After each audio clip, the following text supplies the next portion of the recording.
Hi అండి, welcome to Janaki Lakshmi Andhra వంటలు. ఇప్పుడు మీకు చూపించబోయేది రవ్వ కేసరి. ఒక కప్పు రవ్వకి సేమ్ కప్పు సైజు షుగర్ తీసుకోవాలండి. ఈక్వల్ క్వాంటిటీ ఉండాలి రెండు. దాంట్లో ఇంగ్రీడియంట్స్ కాజు, బాదం ముక్కలుగా కట్ చేశాను, అండ్ కిస్మిస్. కిస్మిస్ ఇష్టమైతే వాడవచ్చు, లేదంటే స్కిప్ చేసుకోవచ్చు. నెయ్యి, ఇంతేనండి ఇంగ్రీడియంట్స్. మనం ప్రొసీజర్ స్టార్ట్ చేద్దాం. ముందుగా స్టవ్ ఆన్ చేసి బాండ్లీ పెట్టామండి. దాంట్లో సరిపడా నెయ్యి వేసుకుందాం. నెయ్యి ఎక్కువగా వేసుకుంటే టేస్ట్ బాగుంటుంది.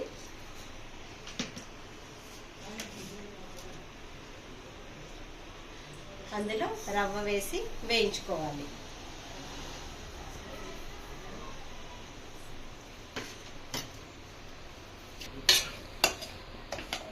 రవ్వ బ్రౌన్ కలర్ వచ్చే వరకు వేయించుకోవాలండి.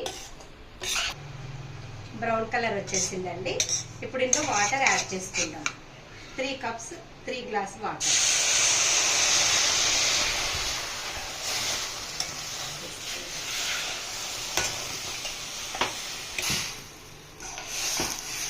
బాగా ఉండలు లేకుండా కలుపుకోవాలి. 4 గ్లాస్ వాటర్ యాడ్ చేసాము. బాగా కలుపుకోవాలండి. వాటర్లో మిక్స్ చేస్తూ ఉండాలి. ఎక్కడ ఉండలు లేకుండా కలుపుకోవాలి. అప్పుడు కేసరి మంచిగా వస్తుంది.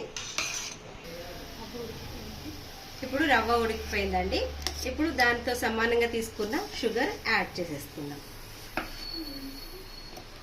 బాగా కలుపుకోవాలి.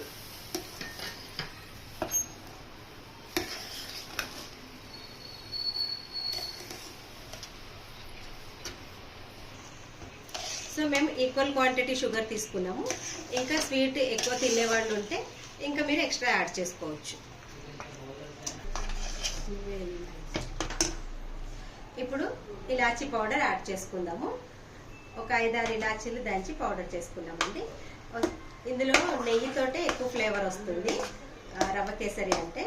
సో దీంట్లో మనము నెయ్యి కొద్దిగా యాడ్ చేసుకుంటూ కలుపుకుంటూ ఉండాలి. సో అప్పుడు టేస్ట్ బాగుంటుంది, బౌల్కి అంటుకోకుండా ఉంటుంది.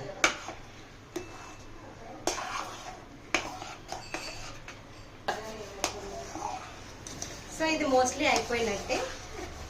దీంట్లో ఇప్పుడు మనము కాజు, బాదం నెయ్యిలో వేయించుకుని స్టఫింగ్ వేసుకుందామండి.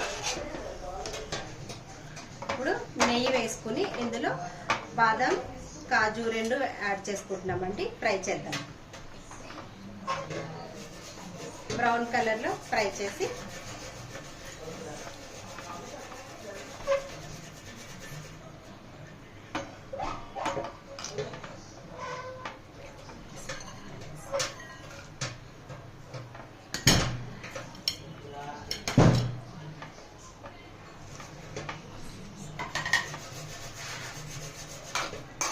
సో మీకు కావాలంటే ఇంకా అదర్ నట్స్ అన్ని యాడ్ చేసుకోవచ్చండి.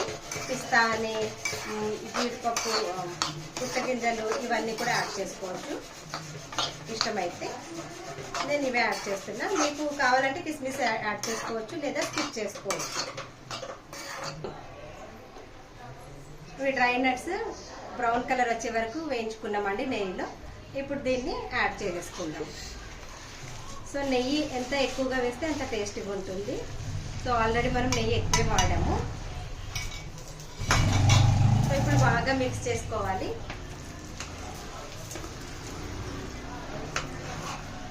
సో ఆల్మోస్ట్ కంప్లీట్ అయిపోయిందండి. బాగా మిక్స్ చేసుకుని సర్వింగ్ బౌల్లోకి తీసుకోవాలి. ఇప్పుడు స్టవ్ ఆఫ్ చేసేసుకుందాము. మొత్తం సెట్ అయిపోయిందండి. ఇప్పుడు దీన్ని సర్వింగ్ బౌల్లోకి తీసుకుందాం.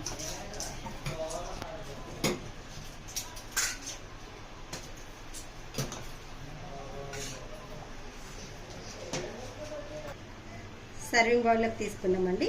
ఇది వేడి రవ్వ కేసరి రెడీగా ఉంది. ఎంతో రుచికరంగా ఉండే వేడి రవ్వ కేసరి. మీరు కూడా ట్రై చేసి చూడండి. నచ్చితే లైక్ చేయండి, సబ్స్క్రైబ్ చేయండి. మీరు సబ్స్క్రైబ్ చేస్తే మీ సబ్స్క్రైబ్స్ వల్ల మేము ఇంకొన్ని వీడియోస్ తీయగలుగుతాము. Thank you so much.